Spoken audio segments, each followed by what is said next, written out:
Welcome, friends, to the Beaver Dam, and we are going to have a damn good time talking about the news. Yes, there's more news. I don't know how it's possible, but on the wake of us doing a grand arena, in fact, we're probably live right now if you're watching this video, and we are doing a live GAC against our opponent, so come watch if you want.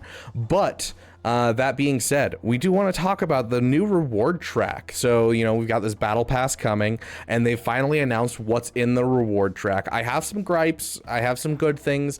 I think this is going to be interesting for a lot of people, and technically it looks like the $20 battle pass is worth it. If you get anything out of this, it's going to be that. Additionally, we did get the Huyang kit reveal, and so we'll jump into that shortly after. We're not going to do a huge read-through. I'm just going to give you the basic tidbits that are like, hey, here's where you can use it. Here's some ideas for it. Get ready for Huyang coming out. But anyways, jumping into the free track. So these are all lumped together. They're probably going to be spread out more because obviously there's 50 tiers. So these will be spread out more, but we are looking at 41,000 episode currency, which will be used in the episode store. We're looking at 12 of each type of Chirotech. We've got 20 of each injector salvage, 16 yellow gear salvage, 32 purple gear salvage. So it looks like we'll kind of get the boxes like we had before, so it'll be kind of randomized here. You know, we've got some prototype salvage. We got some just random stuff that's going to be helpful. You know, our kind of classic stuff that comes from Galactic Challenges, but at a severely reduced rate. Does that make sense? Like normally we get 40 Chirotech of each, and instead we're getting, you know, 12 Chirotech of each. And so instead they're moving that over to the store, and then you can pick and choose what you want. Very bottom of here is the 4 Omicron materials. I think this is going to be the big part that I'm like, we'll pump the brakes, CG. I kind of wanted more out of this. But that being said, rest assured, you're not going to get any less Omicrons that you did before. But you're not going to get any more either. We'll explain in just a moment. The episode for $20, if you're looking at the reward track, you're getting 20 shards for Huyang, and they did confirm you're getting 20 shards for General Syndulla. You're getting 82,000 episode currency. This is all on top of the bottom track as well, so that will be a total of 120,000 more than of the episode currency. You're getting one full piece of a couple different Chirotechs, which is nice. And then we got 5 droid brains, we got 5 gear to keypads, 10 arrow magnifiers, 10 impulse detectors, 15 Zimbiddle cards, 8 Omicrons, 10 Zetas, which I think this is really what's going to make a lot of people think it's worth it. I do agree that the Huyang and the General Syndulla also do make it worth it. In general, when you're buying a new character and you're trying to get them day one in time for an event, for those of you who are whales, you're spending $30 for 30 shards anyway. This is $20 for 40 shards, plus a whole bunch of other good stuff if you're completing the pass completely. So I think that there's some good arguments to buying the $20 pass for a lot of you people who are willing to spend some money. I think this will speed up a lot of people. Instead of purchasing some crystals and getting some droid brains through crystals or, you know, that type of thing, instead you can pay the $20 pass and you can get them over a couple months. Maybe this is worth it to you, maybe it's not. It's going to be up to you. I'm not going to give you a buyer's guide today. I'm going to leave that to Calvin Awesome. He's always great about doing the math and giving you the exact breakdown of this stuff. I don't have a math degree. I am not hugely into math. I just try to teach really well and give you guys as much news as you can handle. So right here, I think I'm willing to spend $20 on this. For me, I think this is worth the $20. For you, maybe not. It's kind of up to you. That's wild. Okay, we'll jump right into that. Don't worry. Don't worry. We'll jump right into that. Thank you for letting me know in chat. But overall, I think the big things that you guys are going to be interested to see is Omicrons right here. Unfortunately, you can only buy this 4 times a month, which means it's a total of 16 Omicrons. So you're not upping your Omicron capacity. You're not downgrading your Omicron capacity. You're getting some characters that are subpar. I'm excited about Bosk for my free-to-play account. Nothing too crazy. I feel like a lot of this is just to say, hey, we're letting you customize, but also we're not, because it's limited by how much you can get in a week. And so I feel like a lot of this is kind of but we'll see what happens going forward. We do have a new kit reveal, I'm being told, and it's Dark Side Ray.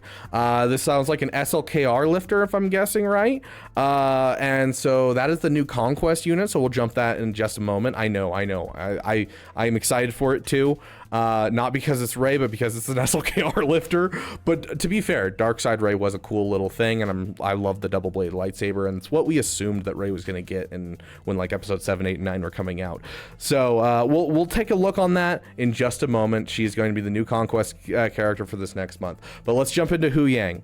So Huyang, I'm not going through his whole kit. I'm not. I'm just going to give you the top parts. He's Droid and Spectre. I think he could be used in a couple different teams, and I think he might be a solid bet with Ray, and he can be used with Shorty. Light side droid team seems to be like the best place to use him. Overall, you know, Marquis, obviously, his basic is meant to work with Ezra adding a stun onto the exposed when he calls to assist. Or not the exposed, the stagger. And so gonna have a solid synergy with Ezra here. We got with this one just some really solid extra instances of damage, as well as some synergy with Spectre as well as Droid. And we're gonna be able to do some off balance stuff as well. And it's only if, you know, you've removed an exile from an ally this turn that you do get the off balance. And so this is meant to be with the Spectre team, but the rest of this can be used with droids, which is nice. Our last one is going to be a mass assist that's all light side allies, which I feel like can be worked into a good Jedi team and a lot of other things, just making a good spot for him. Like, I feel like we might be able to take him in a Bastila lead Jedi team with like JKCK against Malgus to up the overall win percentage for it, just because, you know, he has some Jedi synergy in here, as well as he's going to be able to you know, call all of them to assist. So I think that there's an argument for this. Also adds some speed to Ezra to get him exiling faster. Disgusting territory battles. Omicron, it's going to dispel all debuffs on your allies, dispel all buffs off of your enemies. It's going to be great. And then it's also just going to heal up the team, give some defense penetration, turn meter. He also has a granted ability called History of the Galaxy, which will kind of go up like L3. Think like an L3 kit where you have like the upgrade to Mark 1, Mark 2, Mark 3. Same kind of thing, but as you upgrade it, you're going to be able to basically make your Spectre faction beefier, as well as make them hit harder.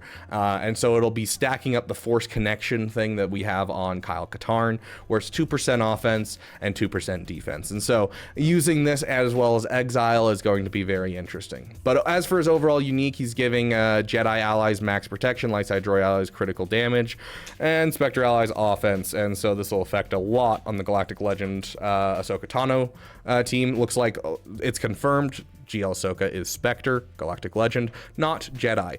But he will be giving Jedi lessons out to the team, which is wild.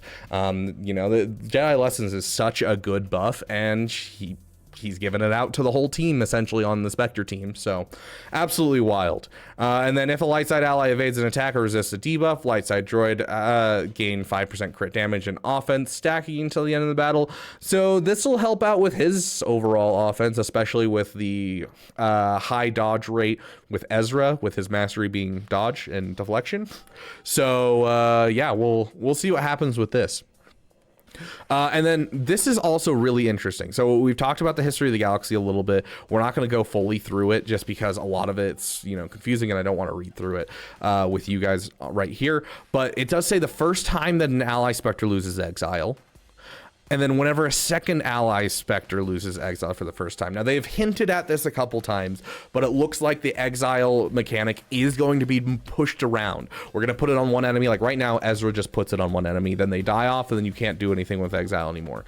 It sounds like in the Ahsoka faction, we're going to kind of have almost like a Great Mother type thing where you're putting exile on someone and then like they die and now one of your allies has exile, and then when they hit someone they'll put exile on someone else, and it'll kind of just bounce around, it sounds like. So that way you can be able to get some solid exile going, because like Ezra increases mastery on people the first time they gain exile and lose exile. You know, there's a lot here that's going to be very synergistic, and it feels like that Huyang kind of has with this history of the galaxy, he's going to build up in the power power your team. Ezra's going to build up, hit that exile, and push that out. And then the whole team's going to just kind of be ramping throughout the whole battle. And so they're just going to get grosser and grosser as time goes on.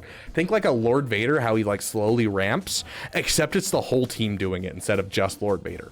And so I think this team's going to be very nuanced on offense, I feel like. And on defense, I don't think it's going to be like... I don't know, unless the AI is really smart, I feel like it's going to have some problems. We'll kind of see, but I'm hoping that it's a good defensive team as well. Jumping into our last bit of news, let's see if I can find this really quick, because people are letting me know in the chat that it did just pop up.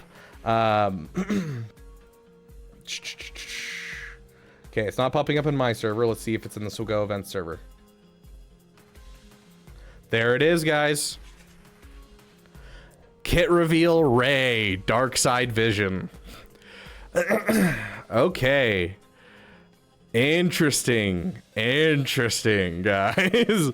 Okay, First Order and Sith. Interesting. Are we getting a Sith Eternal Supreme Leader Kylo Ren lifter? Because like right now, SLKR basically, you either use the, you know, the Armorer, Wat Tambor, Thrawn and Geonosian Brood Alpha. You either use that with SLKR or you use it with Sith Eternal. So maybe Darkseid Rey is going to be, hey, we'll put him over here or over here. So whoever you don't end up using. So this is going to be an interesting one. Supreme Leader Kylo Ren's long-awaited Conquest Lifter. I called this. Like, I was like, dude, the 10-year anniversary of Episode 7's coming out. I'm guessing Snoke. I was expecting next year, but technically this is going to be the start of this next year. So I'm not actually that surprised. I was assuming that we were going to get towards the end of next year. And I was also assuming that the Datacrons from this year of it were going to be parts of her kit or some lifter's kit. So we'll take a look at this really quick. So can attack multiple times with a basic ability, inflict fear on her turn. Very cool. Her GAC Omicron prevent first order allies from being defeated until Rey becomes targetable, allowing the team the opportunity to respond to powerful opening plays. Oh, this is gonna shut down some off-meta counters, dude. Like, this is gonna make the Jedi not work because the Jedi just pick apart the team. The Jedi Knight Revan, Jedi Knight Luke counter is basically gonna die if this is true. Looks like we're kind of getting a Ben. You know, we got we got light side Ben for Rey, and now we're getting dark side Rey for SLKR.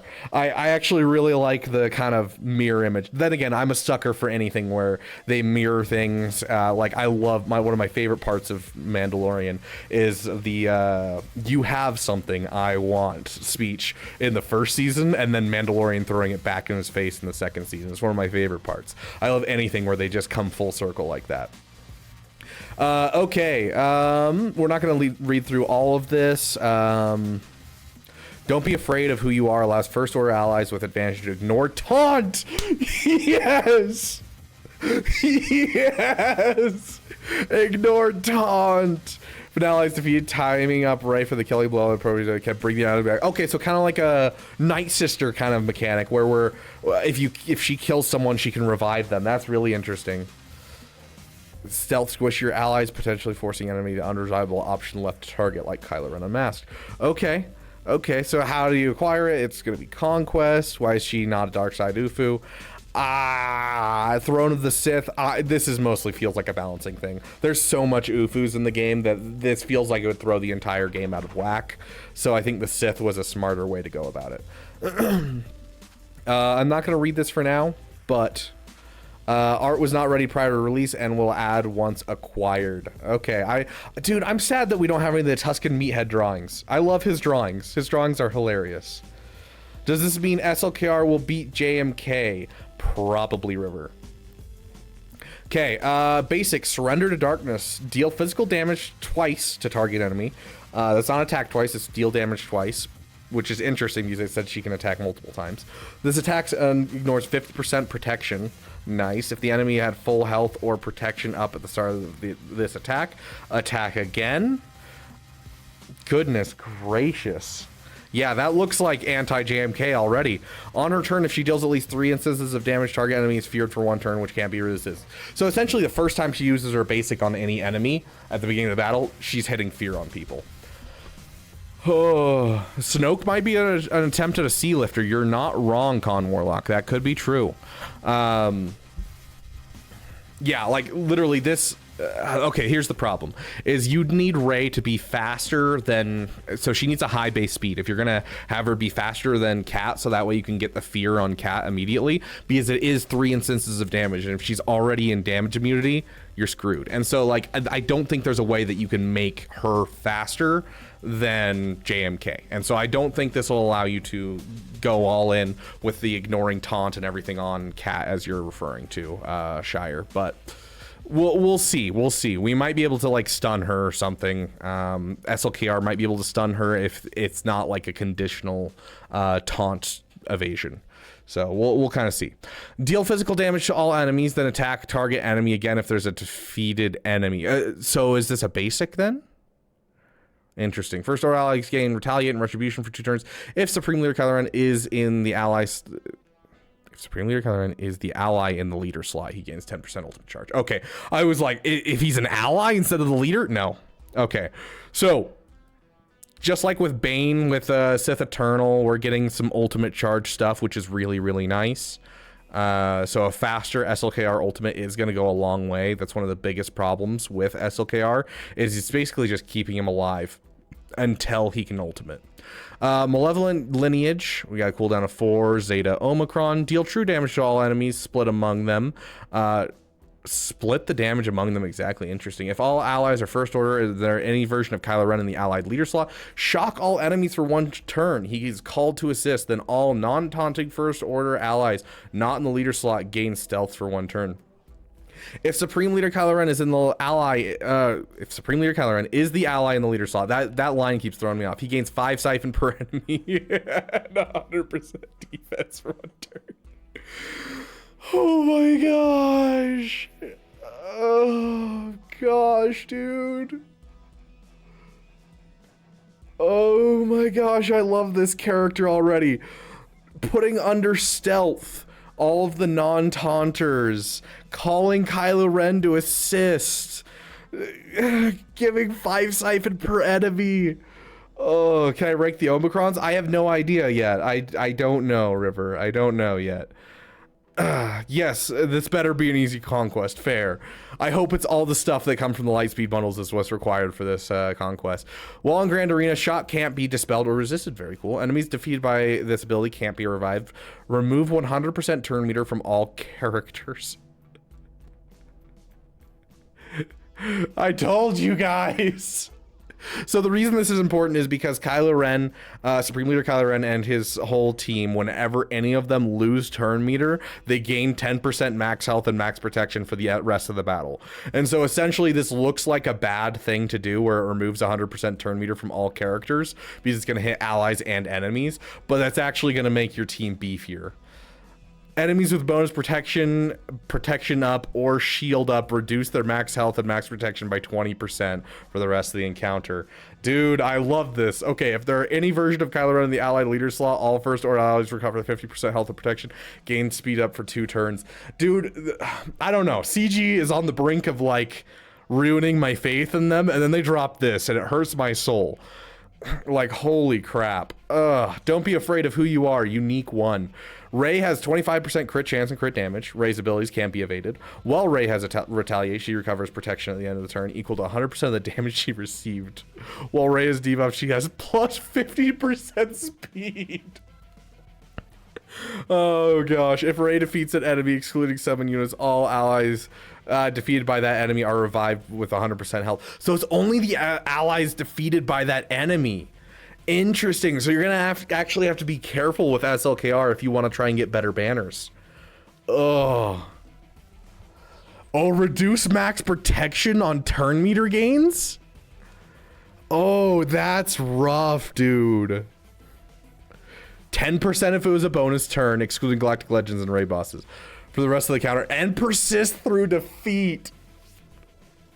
Oh gosh. Considering it says persist through defeat, does that mean if I revive characters on my SLKR team, for instance, if I'm using like first order officer and I'm reducing the whole max health and protection because I'm passing around turn meter on the team, if I have my person die off and then I kill the person that killed them, does that mean they come back without all the reductions that happened? Because that's like the big problem when you were going into like raids and like territory battle stuff and that type of thing, is if the battle goes on too long, your characters start to just die off from the turn meter gains from SLKR's lead. So this is interesting. Okay, well, in GAC, all other first order allies with retaliate recover protection at the end of the turn equal to 100%. Dude, like the datacrons, you had, you know, remove turn meter every time SLKR uses an ability. You had, you know, they start with retaliate on the field. Like, I'm telling you, the datacrons were to test things for this character. First order allies with advantage ignore taunt effects on their turn. Yep, there you go, guys. In Grand Arena, SLKR will 100% beat JMK every time. Every single time. The ally of the leader slot is supreme, and even if this wasn't active, we just have to kill Cat with Ray, and then whoever got insta killed comes back. Anyways, if the ally in the leader slot is Supreme Leader Kylo Ren, whenever he enters aggressive stance, the cooldown of Malevolent Lineage is reset. Gross. So basically, you reset cooldowns when you hit ult.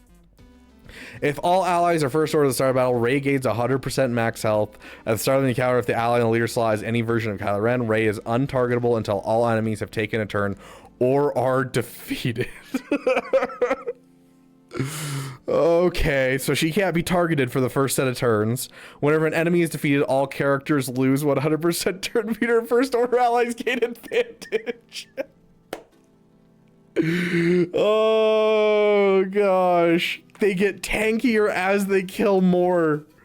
Dude, SLKR will be able to finish the assault battle finally. We're looking at a 3-star challenge tier 3. Enemies with less than full health have minus 200% critical avoidance. Whenever an enemy with less than 100% of health recovers to full health, they dispel all debuffs on themselves. Or start to dispel all buffs. I was like, debuffs, why would they do that? They dispel all buffs on themselves. Whenever the enemies heal, they lose all their buffs. I love that. I love this. Oh, yeah, competes with Bane on Conquest. Yes.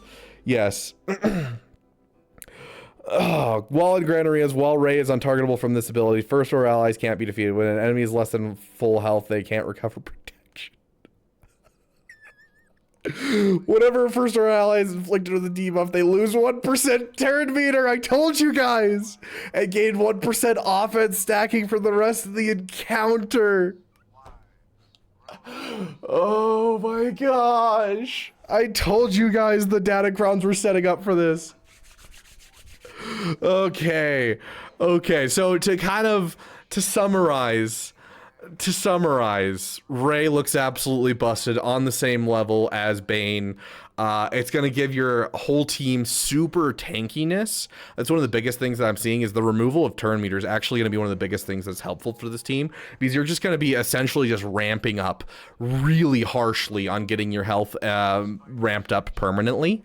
And that's going to be super nice. Like, you just aren't going to die, and you're going to be able to recover your banners, which is not something the first order had in there. They were like a General Grievous kind of team, where they would always do terrible banners, but they'd get whatever battle you needed to done, which was super nice. This is also going to make it so he is a nightmare on defense. It's going to cut out all of his off-meta counters, which is weird. I don't get this whole, like, it feels like the Great Nerf where they're cutting out a whole bunch of off-meta counters, and I don't really get it.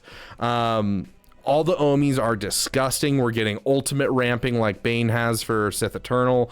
We're getting stealth for non-tank allies. We're increasing Siphon on Supreme Leader Kylo Ren.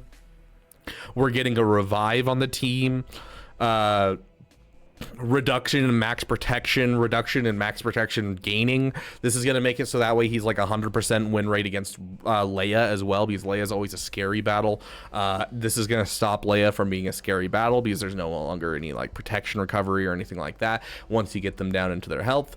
And so like, yeah, this is looking like a disgusting kit, and I'm super excited for it. And this is a character that a lot of people love. Like, you know, Supreme Leader Kylo Ren was one that a lot of us chased as our first GL, and because of that has a special place in our heart. The Lightspeed bundles has kind of reinforced that. A lot of us just really love the First Order faction in this game, which is surprising considering how much people don't like the sequels too much. So really exciting, guys. Tell me what you think in the comments. I'd love to hear from you guys, and I will see you guys in... Ooh, is he replacing Faust or Fu? I'm gonna probably say he's replacing Fu. You could replace Faust, but I think the double tank you just can't skip out on. We shall see. We shall see. I don't know. The reduction on cooldowns from Fu might be too good to give up, and this might give Kylo Ren Unmasked enough beefiness to keep going. But thank you for your question, Swooshi, and thank you guys for bearing with me as we've gone through all this craziness, and I'll see you guys in the next video. Come hang out in the live stream and see our live Grand Arena with our opponent.